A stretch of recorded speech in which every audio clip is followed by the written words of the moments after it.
Fifth sort of strategy you can use is providing positive incentives for compliance. So things like conditional cash transfers to encourage school attendance. Again, especially this has been used for girls.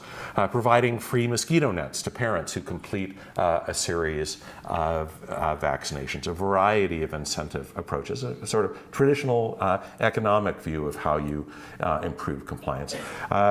I separate out as a different category positive incentives from negative incentives, and the reason that I do this is they tend to be viewed differently by the public because we are, as Thaler and other behavioral economists have pointed out, more sensitive to losses than we are to gains. Then negative incentives, making people worse off, is probably more likely to be effective, everything else being equal, than positive incentives. So things like introducing congestion charges to reduce air pollution and traffic congestion in cities like Singapore and Stockholm, increasing cigarette taxes and gasoline taxes to cut usage. A final sort of strategy you can use is to establish prohibitions and requirements with penalties attached for non-compliance. So increasing penalties for corruption, for example, but again, in all of these behaviors where you have prohibitions or requirements, you have to back them up with effective monitoring and enforcement.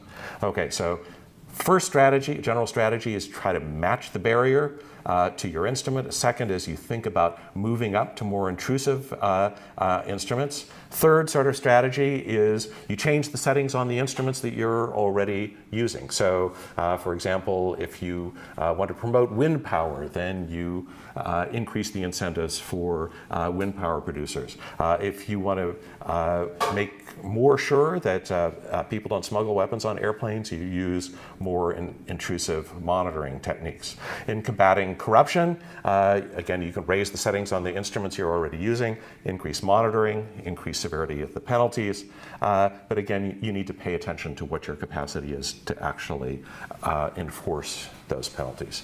A fourth strategy you can use, and you could think of this as being sort of smart instrument choice. I remember I already talked about most target populations are heterogeneous. And so you need to think about specific subpopulations who may face particular barriers that other elements of the population don't face, and may be particularly susceptible to certain kinds of intervention. So this strategy suggests that you want to identify the most mission-critical elements of the population who are non-compliant and focus on them with specific strategies. So, for example, India, in its efforts to combat HIV and AIDS, noticed in the early days of the epidemic that the spread was occurring very heavily along routes used by long-distance truck drivers because they were frequenting commercial sex workers, and so they instituted a variety of strategies focused in particular on long-distance truck drivers. Things like providing them with more information, with providing them with cassette tapes that in between the popular Bollywood songs had messages about how HIV was transmitted. And also in some trucking firms, as shown in this photograph, actually handing out condoms to the truck drivers before they went on routes. Creates a moral hazard problem, but they thought it was necessary. Another example of this sort of smart instrument choice is something that many governments in developing world use for road safety, which is focusing on young and inexperienced drivers. So things like graduated driver's licenses. When my sons were teenagers, they couldn't drive with other teenagers in the car. The idea being that one teenage boy is likely to act stupidly and 4 teenage boys in a car is likely to cause the teenage driver to act even more stupidly. So again, thinking about are there ways that you can look in particular at high-risk populations and develop strategies targeted at them. In the case of trucking regulation, for example, in the state of New South Wales in Australia, when a truck pulls into a truck inspection station, a picture is taken of its license plate, and by the time it gets to the weigh scale, there's on a computer screen, it shows the truck inspectors who owns the truck, and if it's a company, what previous violations that company has had. So, you know, their weights aren't evenly loaded, or bald tires, or drivers who violate the limitations on hours they can drive. All that information is there that you can then use to, you know, have some sense of what to look for. Okay, so again, you need to match your instruments to your barriers. You need to think about using more intrusive instruments. You need to think about the settings on the instruments, and you need to think about subpopulations. So just a few concluding thoughts about, are there smarter ways to try to change behavior and obtain better outcomes? So a first piece of sort of general concluding advice is think comprehensively about the causes of behavior and about the causes of non-compliance.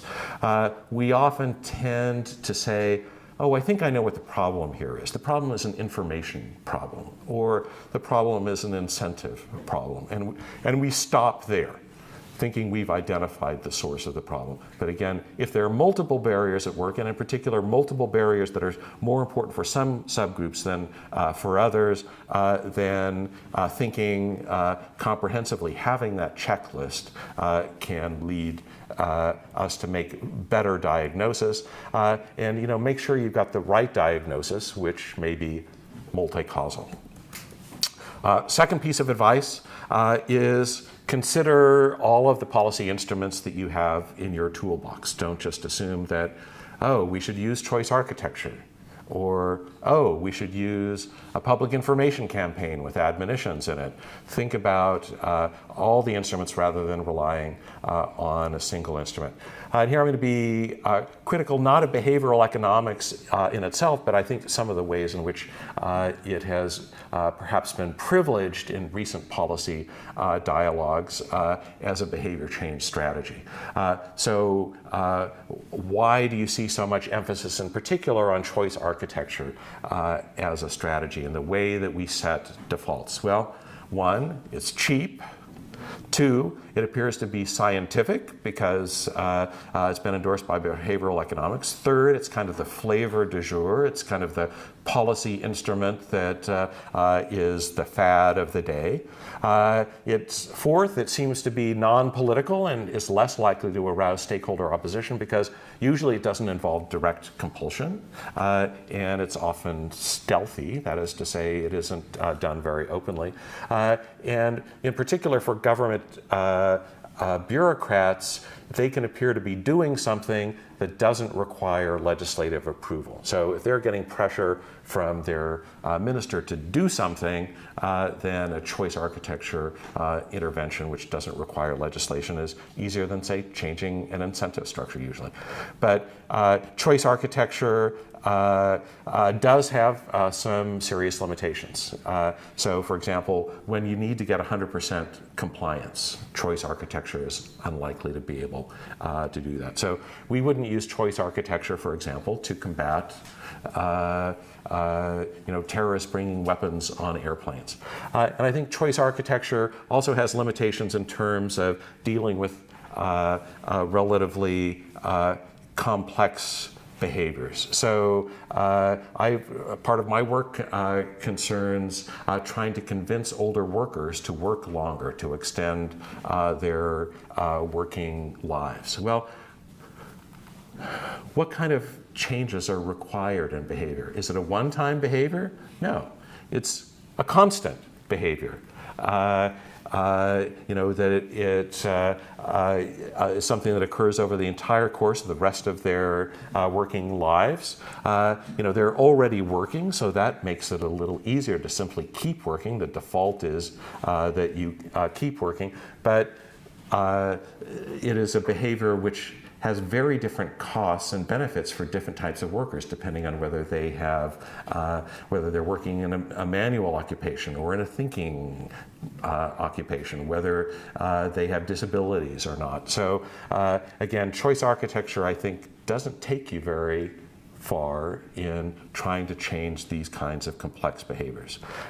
Third piece of advice is you have to recognize that the targets of policy are heterogeneous. They won't all respond to compliance and enforcement mechanisms in the same way, and they don't all require the same level of monitoring. So now when I go into an airport in the United States, I go through TSA pre, and because the TSA has decided that I'm a relatively low risk, and so they don't subject me to the same level of monitoring as others. And when I come back into the country, I just put down my fingerprints, and it's lowering their monitoring costs without costing them much of anything. So, think about ways that you can try to figure out which elements of the population will respond to which sorts of instruments. And also remember that getting 100% compliance is likely to be extremely expensive and may require a distinctive set of instruments different from getting 80%, 90%, 100% compliance. So in the case we're going to be talking about today, this afternoon with Fajardo and Restrepo, what sort of compliance level do they want? They want formalization of the economy, right? Do they want 100% compliance? Or are they willing to settle for something less than 100% compliance? And what does that suggest about the kinds of instruments that they should use?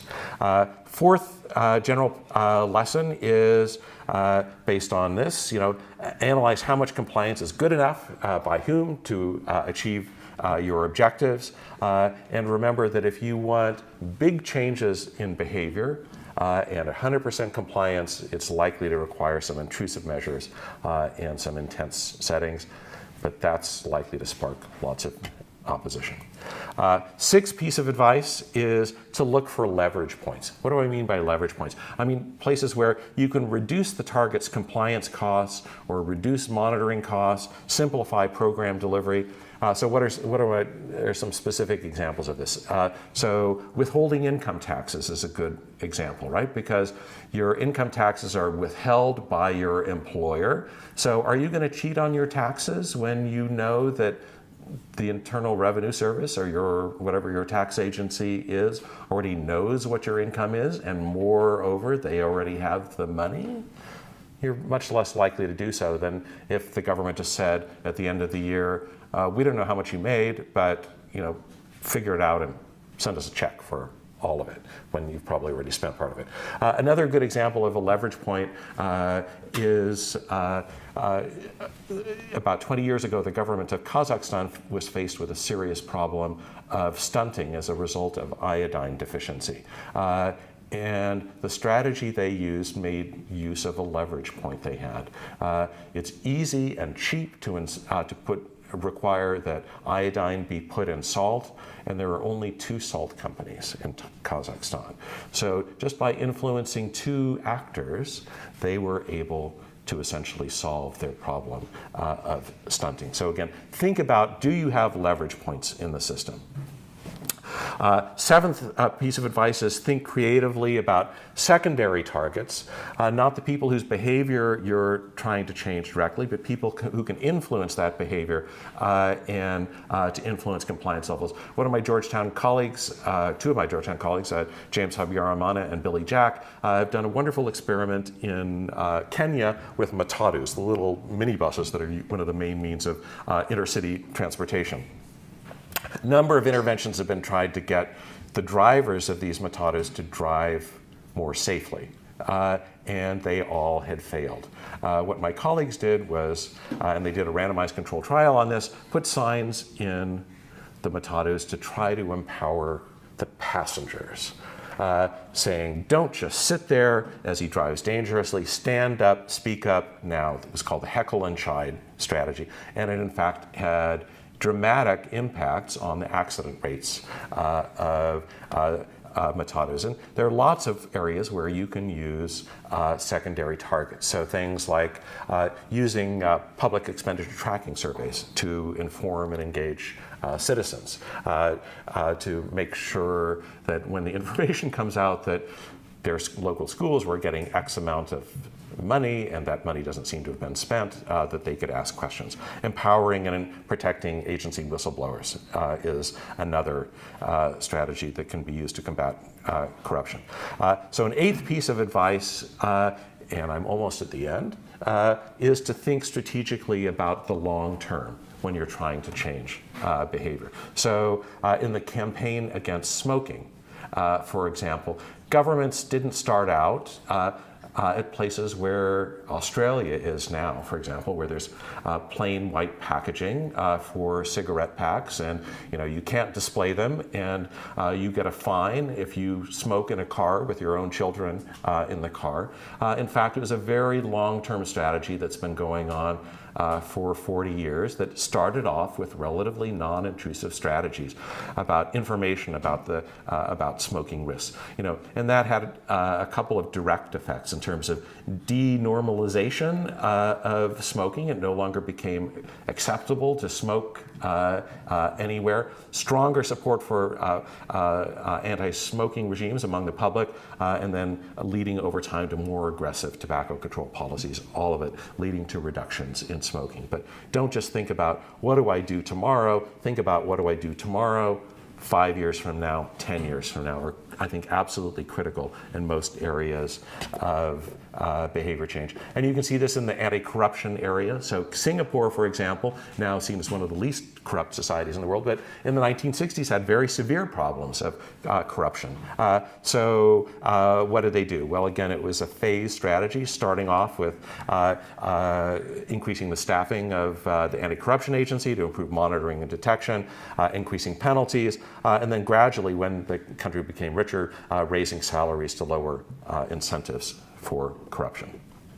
Ninth strategy is to use multiple strategies that complement each other, especially when you need to have 100% compliance. So again, think of keeping terrorists off of airplanes and keeping them from hijacking airplanes. So we have multiple checks in airports to try to make sure that weapons don't get on, but we also have now reinforced doors on cockpits to make sure that hijackers can't get into planes. So if you need something close to 100% compliance, if a single strategy is unlikely to get you there, or if you just have a target population that's very heterogeneous and are likely to respond to different mechanisms, all of those suggest using multiple strategies. So, a couple last things, and we've talked about how governments often start off with a solution, right? They say, this is what we've decided to do.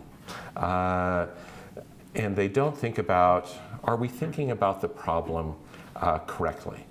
If you have widespread problems of non-compliance, that may mean that there's something wrong with the policy rather than with the targets of policy. So a good example of this is the public distribution system in India, where they buy produce from farmers at above market price and then sell it in public distribution shops at below the market price.